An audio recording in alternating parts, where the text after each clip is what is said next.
When this kind of fire starts, it is very hard to put out. The tender boughs of innocence burn first, and the wind rises, and then all goodness is in jeopardy.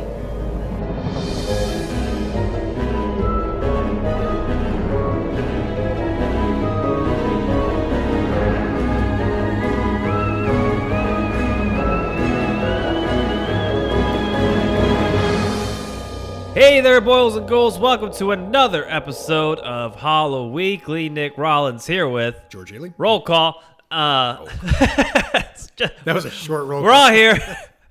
Daisy, where's your cat? We're all here. No, we got to get weird this episode. Not too weird. Just a little weird. Weird enough. So we're going to get weird. It's going to get weird. Is weird the appropriate word? It's going to get it's going to get weird. Because it's not weird anyway. And wonderful and strange. Well, okay. So I was thinking about this today. This is like George's episode. This is the one that he's been waiting for, that he's been wanting in the realm of a George episode, a very David Lynch, very true episode. We watched it because the new series, the revival, yes, Twin Peaks comes out this Sunday. George has been very excited. Yes, we wanted to do a Twin Peaks episode, but George, who loves the episode or loves the series inside and out, knows almost everything. Mm-hmm. I've never seen it, which is a great combo. And so we decided we were gonna have you watch a few clips and then do the episode. But I decided, why don't we watch Firewalk with me? Good call. And then just do an episode about that.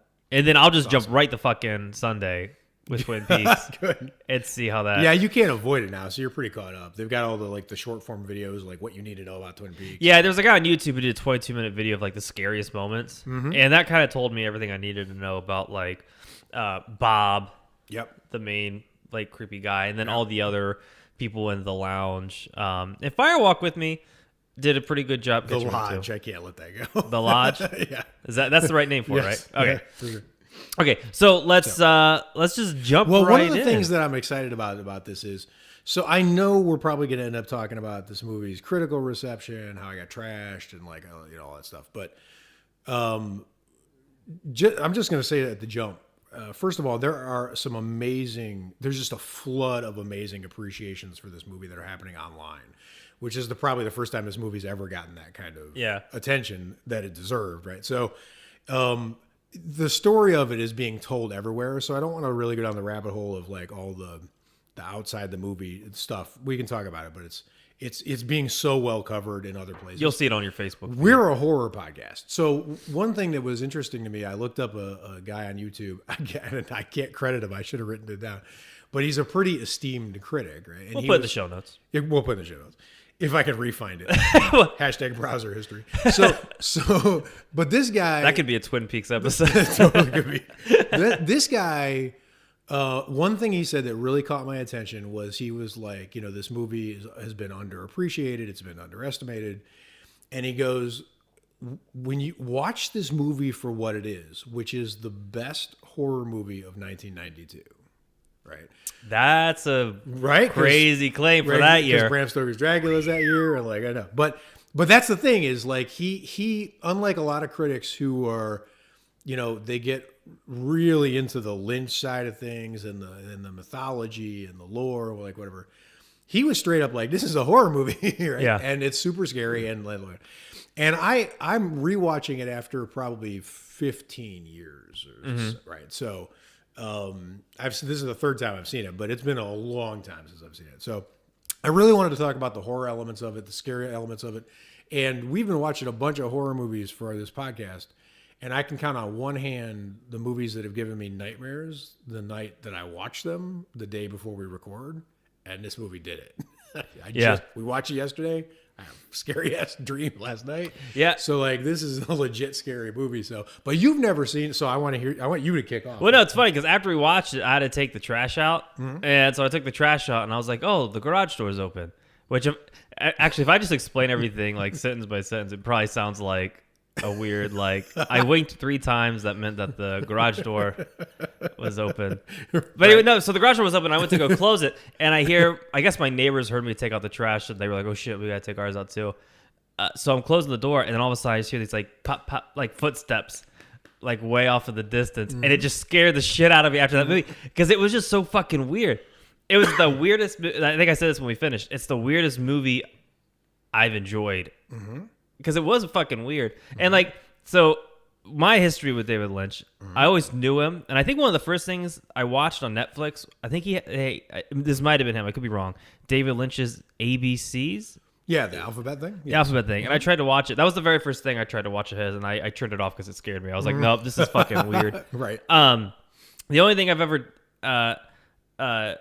taken in from David Lynch was his book on meditation. So I like him as a person. I think he's like super fucking cool, and I can listen to him talk.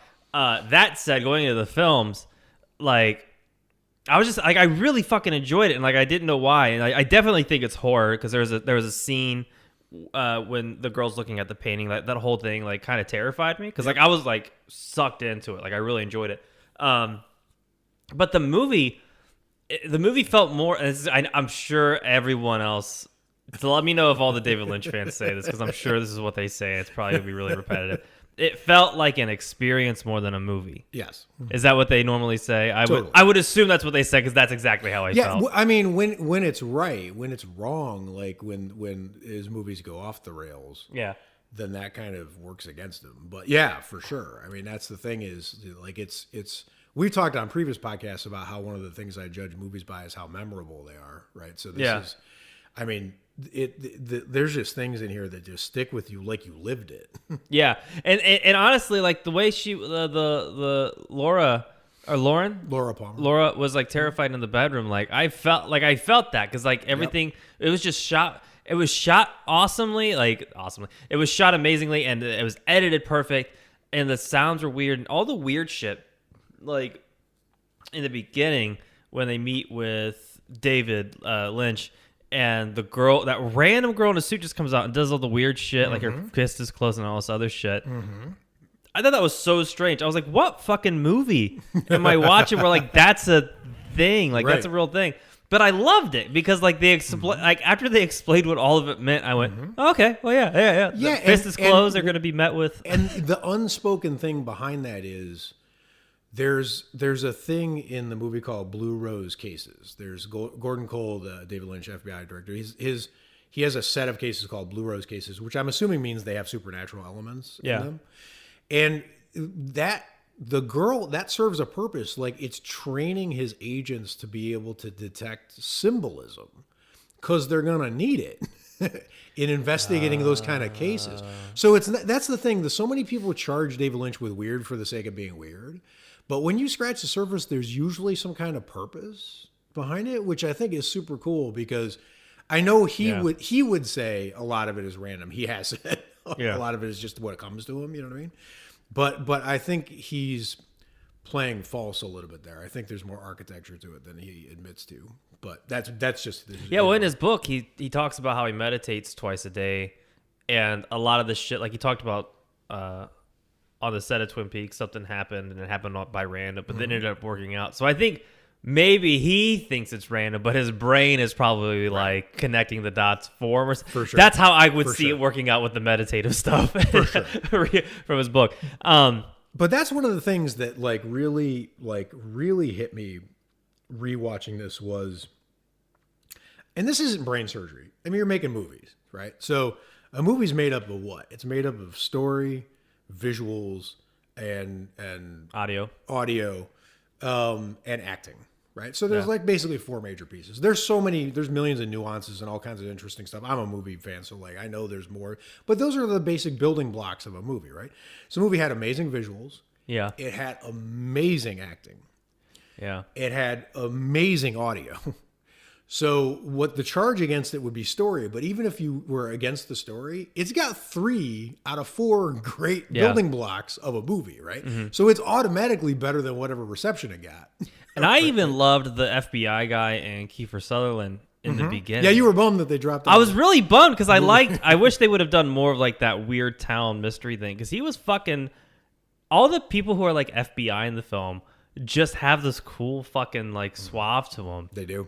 And I really liked it, which is why I like what's his name, Kyle Kyle MacLachlan. Cooper. Yeah. I like everyone about those dudes. Like they have this fucking like straight shooter coolness to them. Well, he brought that to the series, and it was one of a kind. No one's ever done that better. He's so good at it. I really liked it. So, but yeah, going into the film or going past that, everything kind of seems straightforward. Like there's the girl.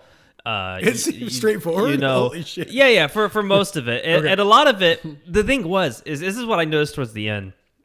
I know we're jumping around on all this shit, but like it's How fitting. That's very fair for this episode Yeah, to just bounce around. Like so, there's a lot of like the symbolism shit and like the painting with the angel, then the angel's gone, and then at the end she's there with the angel. Like that's very like you get that the angel's there, she's dead. But there was a lot more of that. Like the story just sort of told itself through like these weird fucking visuals, and it took me a minute to connect it. But like it all like that's the thing is even if you're like Nick, explain this one scene, I probably can't, but I liked it. Right. You can't something, explain man. it, but you're following it. Yeah. Right. The one thing I noticed that I caught midway through a scene, because like I just got sucked into it, man. Like, which is weird, because like this is one of those films I would try to get Alex to watch, but like I wouldn't want to rewatch it. I would just be like, "Can you just watch it in your free time? Let me know," because it was just weird, but I liked it. Right. So the scene that I caught midway through when I was really like, they've been doing this for 5 fucking minutes, and I'm just now catching on to what the fuck they're doing. The pink room scene, right? The loud dancing. The loud dancing scene. They go into that. They go, welcome to Canada. They go to where it's like basically people like fucking and dancing naked and shit. But in the film, like the music's really loud, and then the audio levels are at like a minimum, and everyone's screaming and it's subtitled. And it wasn't until like 5 minutes in, my brain was like, they've been yelling the whole time because they're in a loud bar. And I was like, wow, they really like fucking did a scene like that. Like that whole scene is legit them going, yeah, I think the thing is about Laura. Yeah. Is that my friend? Don't wear my sweater. And I was like, oh my God, they've really been doing the scene for like 10 minutes fucking straight. Totally. And then part of me was like, that's fucking cool, It's man. Like amazing that no they could- other fucking movie like does that kind of stuff. I thought that was really fucking neat. Yeah, here's the thing.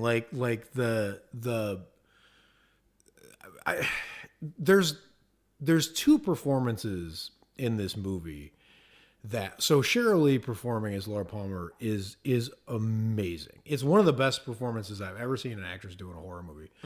It's got tons of nuance to it. It couldn't have been easy to do, and there's a progression to where her character is going that she's reflecting.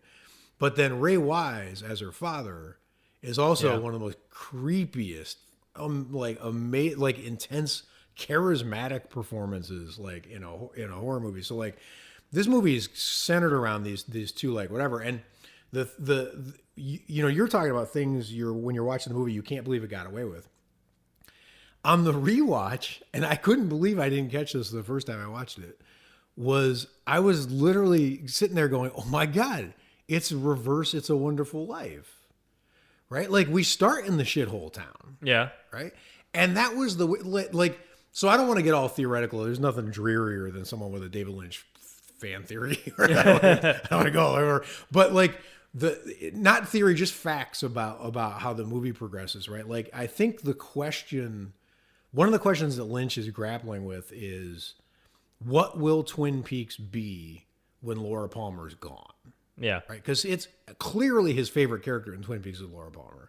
He thinks a lot of the charm of the town came from Laura Palmer, or the memories of Laura Palmer, or like whatever. So you open up on this shithole town, Deer Meadow, where everything is anti-Twin Peaks. I mean, the dead girl is a drifter. No one even claimed her body. Right? Like Laura Palmer was the most popular person in Twin Peaks, right? You got this dead girl in a shit town with bad waitresses, coffee called Good Morning America. Like it's totally reversed of what Twin Peaks was. And the question is Twin Peaks going to become a dreary shithole when Laura Palmer's gone and the place becomes less interesting? And the answer is no. And the reason the answer is no is because she's never going to be gone. She's always yeah. always going to be there, right? Like, and I wouldn't be surprised if season 3 of Twin Peaks really dives into. So Laura, it represents exploring both good and bad at the same time. Mm-hmm. Like Dale Cooper is split. There's bad Dale and good Dale, right? And then there's a bunch of people in Fire Walk With Me who are just good, like Donna, boring good. She tries to be bad, like when they have the bad girl. Oh, yeah. Bad girl contest. They try. They try, or and James, the motorcycle dude who drives me nuts. Like, Yeah. right? You got these people who just represent pure good or boring or whatever. Then you have people like Bobby who live mainly on the bad side of things, right? And Laura's doing both, right? So she's the one that's like kind of like holding that part together. But that's the thing is when she decides to and that's another thing is I can't believe I didn't catch this on the first watch either, how wrong Agent Cooper is. Like my memory of him from the show is he was almost omniscient. He knew things before they were going to happen. He was figuring stuff out. He was like a genius, And in Fire Walk With Me, he's just wrong and kind of lost, like for most of the movie, which is not my memory of it. It's so weird. I was like, did this get edited? Because like the piece of advice he gives Laura is don't take the ring. And at the end of the movie, the one-armed man throws the ring into the train where they're going to be killed. And she puts the ring on. She does it upside down, which is important. So we can get to that in a second. But she does put the ring on. And there's a reason why that works. So we'll go into that in a minute. But the point is that she does the exact opposite of Cooper's advice because she had to. It was her only way out, which means Cooper was just wrong. What if she had done it Cooper's way? So, okay, here's what I think. Here's what I think about the ring. Almost everything in Twin Peaks is circular, like coffee mugs, the lodge entrance to that burned patch on the ground, pie. Everything is round. Rings. Everything is movies. Everything in this universe is round, right? So, it's like time is a circle. That's why I say like Laura's never going to be gone from the town, right? Yeah. But basically, what I think the ring does is the ring is the way that the lodge collects souls, right? So the reason why the figures from the lodge are trying to get Laura to put on the ring, and they keep offering it to her, like the man from the little guy, the man from the other place, Yeah. he like straight up is like, here, take the ring. With this ring I thee wed, right? Like he wants her to take it. And she hasn't taken it. So like the lodge collects souls that way, which is why so she puts on the ring. The reason the one-armed man who's against Bob throws the ring in there is he knows that she's figured it out. She's going to die no matter what. If she doesn't put on the ring, she's going to die. If she puts on the ring, she's going to die. But if she puts on the ring upside down with the symbol inverted, that means that Mike gets her soul, the one-armed guy, not Bob. The reason Bob's so enraged in the train is because she put on the ring and now she's his and not Bob's. He can't get her soul. And you see Bob's face flash on her when she's looking at herself in the mirror. And that's the scariest part. Not that Bob will kill her, he'll possess her. He's trying to possess her like he did her dad, right? Gotcha. So when she puts on the ring, she's Mike's. Bob doesn't get her, so Bob gets enraged and kills her. And then we go to the lodge, and what happens? Leland Palmer's floating up there with blood on him. The one-armed guy and the man from the other place, who's his arm, that's why he has touch of his shoulder when he talks, says, I want the pain and suffering. And Bob takes the blood and throws it on the floor to the one-armed man because it's his. And now Laura gets to go to basically the White Lodge, the good place. She doesn't get possessed like her dad did. So she won. Right. Okay. This is the way I see it. I mean, there's all kinds of different ways to see how it goes. But to me, that represents that she, there's meeting your fate. Like you're doomed. Like she knew she was doomed. I mean, she said it halfway through the movie. Like, what happens if you're falling through space? And she's like, you go faster and faster until you burn up. And the heartbreaking scene where the log lady walks up to Laura and says, when a fire like this starts, you can't put it out. Like she's passed. You're gone. Like she's burned out. She's done for this world. But there's the fact that you can't fight it, but there's the fact that she all through the movie she's fighting to understand it. Yeah. So she's learning and she's fighting to have the best way to meet her fate possible. So she meets her fate by, she had learned what the ring represented and she put it on the right way. So that means that she sees control of her fate, right? So anyway, that's the thing is like, to me, there's this pile-on about this movie. It's so dark. It's so depressing. It's so much bleaker. Oh my God, I read like 50 times that this movie's way bleaker than the show. And I get all that. It totally is whatever. But the way it ends, that whole operatic killing scene and then what happens to her afterwards is super hopeful.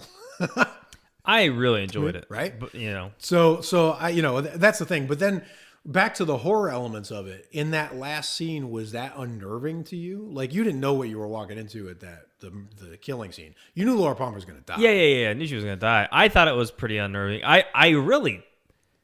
It was unnerving, but like part of me was like kind of gleeful watching it because I thought it was fucking rad. like I really enjoyed like the way it was fucking cut, because I've always been a fan of like when movies use like the like symphonic kind of like music, like like when war films do it. Like when horror films do the same thing, I'm like, yeah, give me that, give me that, I love that shit. And what about the scene where he's transferring him from the cabin to the train, and he's got the two girls in front of him and the flashlight, and it's like almost Wizard of Ozzy, like they're running through the forest. That part was really kind of freaky. I really liked that shot. It felt like it was out of like a video game. Yeah, totally. Right, like almost first person. Yeah. So like it really that shot really like threw me into the fucking film. And like, well, the best part about it is when they were doing those shots, I was looking at the outer like ring of the flashlight, waiting for something to like jump into frame and like scare him or kill him or do something. Right. So it was really fucking suspenseful. Really has you on your guard, right? And then like the thing, I really liked the shot of. I think the Bob switching back and forth to Leland is overdone a little bit. There's a lot of he's in the mirror, he's you're seeing like whatever. That happens quite a bit. But like my favorite example of it is actually that end scene when he's killed Laura and he's wrapping her, and every fold of the plastic he's putting her in, it's a different face. So like one fold it's Leland, next fold is Bob, next fold is Leland, next fold is Bob. It was just. Because he was getting, the more plastic piled on, the more blurry he got. Almost like there's no difference between the two of them now. Yeah. And I just thought it was super cool visual.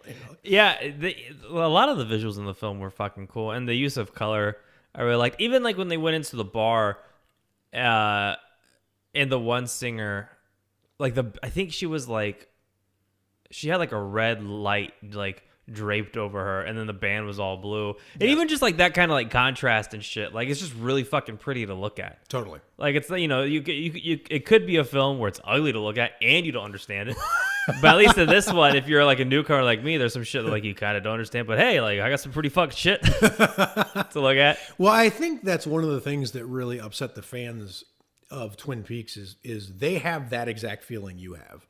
They thought the show was beautiful. I mean, the intro music and just the opening credits by themselves were like one of the most gorgeous things you've ever seen on primetime TV up to that point. Mm-hmm. And then to open this movie with like the whole Deer Meadow ugliness was like almost like a slap in the face. They were like, "What the hell is this? Like, that's the thing. Why is this all ugly? The trailer park's ugly. Whatever, like it was. The thing is since I didn't watch Twin Peaks, like I had no problem with. Yeah. In fact, you missed that part when it went away. I wanted there to be more of it, really, because like I really kind of liked what they were doing in there, but they only had to find out about the one drifter lady. Right. But I liked it. Like I liked the two detectives, and I liked the one actor who's also been in. God, I know his face, but I can't remember what else. Which he's one? In. The guy with the coffee. The Kiefer or his partner? No. The guy at the trailer. Oh, Harry Dean Stanton. Yeah. Oh, yeah. I like him. He's so amazing. I kind of wish there was more of them. Like I really.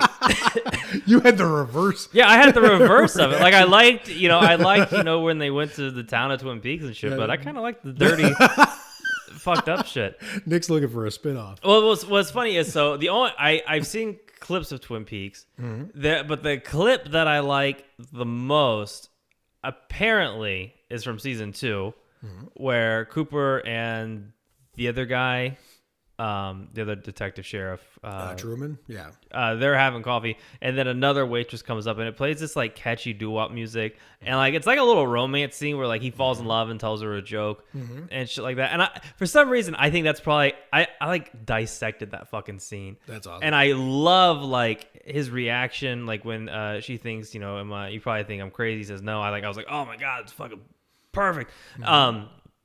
Apparently that's from season 2. And season 2, he hated. And well, he only hated. Well, yeah, I guess he hated most of season 2. But David Lynch said that he didn't watch the show after Laura's murder was revealed. Oh, because the season 2 breaks in half. Well, I don't know where this scene is. Right.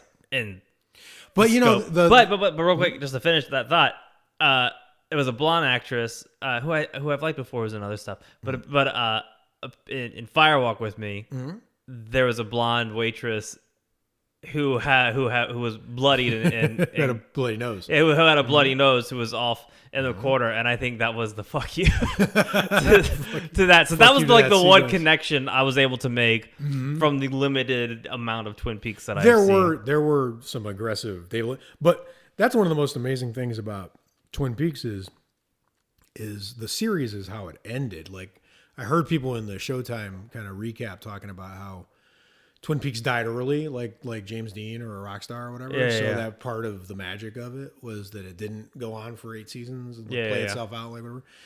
But it wasn't just that it died early; it's the way it died. It was totally James Dean like blowing up in a car accident death, because David Lynch strolled onto the set, tore up the script, said, "Oh, I hate all the characters from season 2, fuck them all," and just like did the finale like totally off script, like his own way. Yeah. And it was he basically put Twin Peaks down like a dog. He was like, yeah. Well, at least in so the timeline, if I'm correct, it was Twin Peaks, the series, and then Firewalk was afterwards. Yeah, Twin Peaks was 91 and Firewalk was 292. Gotcha. Because the character, because that was the thing is the character. Well, I haven't seen season 2, so I can't speak for the characters, but I loved all the people in Firewalk with Me. I to some degree, the main people, like the detectives I really liked. Laura or really the ones liked. you hate. You hate the way you should hate a character in a movie, like Jacques, the fat dude in the bar. I'm sure you disliked him. I disliked him, and I felt for Laura's mom, I was really annoyed by her, but like I was also really sad for her because she was in a position where she had no fucking power. That's perfect. But she also annoyed the piss out of me because no, rightfully so. But like that's the shit I'm talking about. Like even that little character who she's only in the film for like 5 minutes, something like that. But I still was like, I'm sitting here fucking talking she about got in her. Your head, yeah, because she had a fucking impact. Absolutely. So like all the like, it's just so weird because like. The fucking characters who are in there, they're in there for these weird reasons at weird times. Yep. But they work. Yep. It's fucking weird. Like that's the whole way I'm describing this film. It's fucking weird and I loved it. Well, that's the thing is like I honestly the outro shot from the Pink Room scene, the crazy bar scene, is this crawl across cigarettes and beer bottles on the floor. Yeah. I can replay it in my head. Like I can see it. Like I mean, that's one of the most amazing things about David Lynch. I'm sure everyone has written this, so it's not like original thing, like whatever, but he's able to film mundane details in an interesting way. So all of a sudden you're looking at a ceiling fan and you can't take your eyes off a ceiling fan. Or you're looking at a barroom floor and you can't take your eyes off the barroom floor. Like for some reason he's able to film these little tiny details in a way that's slightly off. Yeah. But engaging, right? He had a thing recently, right, where it was like how to film a donut or something like that. Probably. Like there was a thing with him about photo or filming a donut. I have to relook that up, but I thought it was strange. But seeing the film, I see exactly what the fuck he means about how do you go about shooting something mundane. And the one thing you mentioned, the ceiling fan, it made like. That like also a circle. When you see the fan, you're like, "Oh shit, something good's not about to happen," which is weird because who says that? Right. That's like me turning on the light switch and everyone be like, "Nick, turn on the light switch." That means he's going gonna down. he's gonna stab someone with an ice pick. But the sound that it made too when it was on, it made that like like that rhythmic just a no. It made a fucking fan noise. I don't know why I'm describing it for all the listeners who's never heard of fan. Well, yeah, but there's two things going on. Like the one is that there's an electricity tie to events. Like there's sometimes when Bob appears, there's like a scorched smell, which happened in the car scene, right? And there's a pile of oil where the Black Lodge is, so it must have something to do with burning, like something. Gotcha. But then there's also electricity, like the moment when Laura was like trying to figure out who Bob was, and she looked up and the ceiling went blue and like whatever. So there's an electricity connection to whatever. But also, I just think the ceiling fan just covers up sound in Laura's room when he's in there doing bad things, right? But because he's clearly drugging the mom. Yeah. Right. But just the sound that it makes, because it's not like a sound effect where like they play it for like a few seconds and it's gone. Like like that sound like stretched for like I don't know 3 to 5, 6 minutes. Yeah, it's unsettling. And and that's the thing is it's such a slow fucking build. Like that's why I think looking up clips of his stuff online and just seeing them out of context doesn't work. No. Because I've watched all the clips of Twin Peaks of Agreed. like scariest things, and I'm like, that's scary. Twin Peaks was the scariest thing. Is still the scariest thing I've ever seen on broadcast on television. But out of context, it's not. Like one of the scariest, my favorite scary moments from the series is Ronette Pulaski has a nightmare and where she sees Bob and it was the setup, which is like a slow camera crawl down a hospital hallway. It was sort of Exorcist 3 yeah feeling, you know what I mean? But it was in context of the episode that it was so terrifying. Chop it out of the episode and just watch it. Yeah, so if you had shown me the scene where she's in the bedroom looking at the painting and then she goes into the painting and like walks around, I wouldn't have thought it was terrifying. But watching it from the beginning and... Like I also get really sucked into like a film. Like when we're watching it, I can like lock eyes on the TV and like kind of get lost. Watching it from the beginning and then having that scene happen, like it got like my heart racing. I was like kind of terrified. It was a weird terrifying. It wasn't like when I saw paranormal. It's not Conjuring 2 activity. terrifying. Yeah. It was this weird terrifying where like I was aware that I was scared in the moment. Yes, which is weird because normally it's like scene's over. Totally. But this, I was like, this is creepy. Why is this creeping me out? Oh, the scene's still going on? Why am I freaking me out? Nothing scary is even happening. And I remember that scene, I was like seeing shit. So like, I think it's because I tried to watch the ABC thing and it had that stop motion feel to it. I was expecting something like that. I only watched a few seconds of that. But again, that shit stuck with me. Right. When it cut to the painting, I thought I was seeing like stop motioning stuff happening to the wall. But then I was like, you're not seeing shit. And then that's when I started to get freaked out because I was like, oh man, I'm seeing shit that's not happening. Right. And the thing, so like it fucked with me on this weird level. No, that's an amazing thing that he does where there's a kind of movie where the thing that the reason Twin Peaks the series scared me originally was I clearly remember thinking to myself after I watched the scene, why is this man allowed to do this? Well, who's letting him film this? Yeah. Right? And usually when you're thinking that, it's because you're watching something really intentionally, aggressively gross, like Sallow or something. But that's not the case with David Lynch. You're not watching something excessively gross. You're actually watching something super stylized and elegant for most of the time. But he's still giving that feeling like, why would anyone even think to film this? And who financed this? And why is it a thing? You know? Yeah. And the same thing happened when I was watching Fire Walk with Me. Is you got this feeling of this someone should stop this guy, right? And the fact that he can give you that feeling, there's almost like a panicked like, wait, I should not be taking this in. Like what's happening, right? It was weird and. You know, whenever I watch a film, I try to like compare it to like other things that I've seen, and I couldn't fucking compare it to, good luck. to anything else. I don't think another director could replicate that style. It's just so fucking. No, 20 years from now, there's not going to be a David Lynch reboot. Yeah, no, like there has to come someone else with like a mindset like in that same realm. It's just not you can't replicate it. Let's blitz through a couple of quick issues before we put this to bed. Scariest moment of Fire Walk with Me. The dream sequence she had with the ceiling fan the room where it was all blue. To me, like the scariest moment is when she comes home and her dad is searching for the diary, but she sees him as Bob when she opens the door and peeks in. And he's behind the dresser. That's tied. I would think that's tied. That was so intense. Because you don't even fully see him. You just kind of see half of him through the door, and then she runs out. Yeah, the way it was filmed is just like total nightmare fueled. Like, Yeah, so that part was really fucking terrifying. Can we see why people hated it? Like, what's the bad stuff?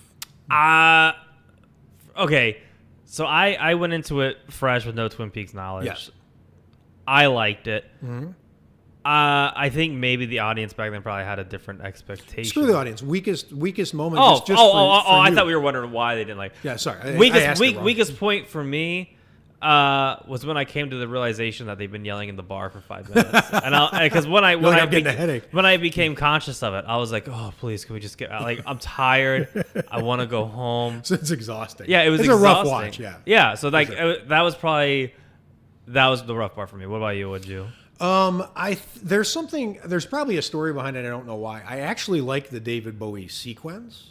Yeah. I like how it was filmed. I like the creepy after image of Cooper still in the hall and the surveillance camera whatever. But it was completely pointless to the rest of the movie and felt like it got dropped in somehow, like as a weird thing. I don't know if it was meant to be like a spin-off to something else if the movie was successful or what was happening there, but I felt like that was a little off. And as always, because it was the same thing with the series for me, I can't stand the James. I can't stand the motorcycle guy. I can't stand him. I can't stand when he's on the screen. I can't stand when he's trying to act. I can't. And I know it's intentional. I know David Lynch is like, I'm making a soap opera. Some soap opera actors are like, I get it. Like, it's not a thing. But like, I literally was like, I love this movie and I'm gonna rewatch it again like every 2 years for like the next decade. But even when Nick and I were watching it, he came on the screen. I'm like, Nick, get the remote. You got fast forward. And you're like, I've never seen this before. I don't want to. I'm like, oh my God, I hate this guy. So there's a little, too much of like kind of his sequences to me. But other than that, I mean, to be honest with you, I don't love every David Lynch film. I think he's one of the, if not the greatest director we have going, one of the very top. He's probably our Hitchcock. And this is my second favorite David Lynch movie out of all of them. So what's number one? Mulholland Drive. That's right. Yeah, you mentioned that one quite a bit. So yeah. So I mean, it's just I just think it's a shame what happened to it, but I'm glad to see it getting sort of its due now. And David Lynch kind of hinted at that it was going to be a big piece of the puzzle for season 3 for Twin Peaks. So I'm glad to see that this side of things isn't getting dropped. So yeah, I think it's a great movie. I'll tell you though, right now, like if me raving this movie made 100 people of our listeners go out and watch it, only 40 of them are going to like it. It's one of those movies like that you got to know going in, like there's a big chance that you're not going to like it. It's just a real divisive, film. So yeah. I thought I was going to be one who didn't like it. Mm-hmm. Like I went into it like thinking like, oh, this is going to be a David Lynch film. It's going to be a bunch of weird shit. But then like, I don't know, like it's like, yeah, this is probably the only. Normally, when people say like you got to truck through it, like a film or a TV, like Game of Thrones. Like I've seen clips of Game of Thrones. Never watched it. They're like, you just got to get through it. I'm like, who says that? What's the motivation? Who gets through a fucking film? And who tells people to truck? That's a dental appointment. Yeah, just truck through this, man. But right. I would recommend people to truck through to it or a Firewalk with me.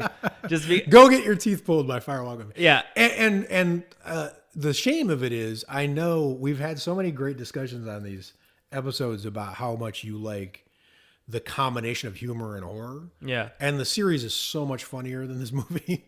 So you probably should give it a chance. There was, but if you liked the chemistry between Kiefer Sutherland's character and Chris Isaac's character in this movie, there's so much more of that in the series than there was in this movie. So like, Kiefer Sutherland and the other guy were just fucking bomb, dude. They were perfect. I love Kiefer's like whatever his blinky. Yeah, he'd always be like kind of like that. Like, do you have information? It was pretty cool. Yeah, but then the best line of the film to me was when they were talking about turkeys.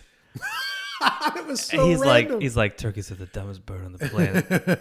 You're not a turkey. And she went, gobble, gobble. I was like, oh man, this is cool. That's a self-esteem issue. I could dig this kind of film. Just fucking, let's get real weird. Well, the most important takeaway from this movie to me is Laura Palmer is is one of the two best characters in what I think is the best television series ever aired, and this is the movie she deserved.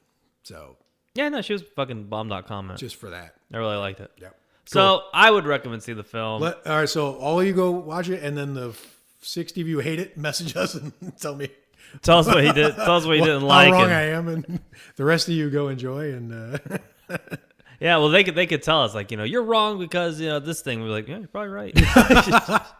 and most importantly, have fun on Sunday watching the return of Twin Peaks. It's I gonna know be I'm excited. I think this was a good build up for me to sort of get it. And I like the character of Cooper. I like that actor. Yeah, he's amazing. So it should be good. So until next time, catch Twin Peaks. Stay scary. Join us on the Facebook page and the group where we got lots of lively discussions going on there. And yeah, we'll just keep the old horror. We'll truck the horror train Back to how low can we go next back week? to how low can we go? See ya.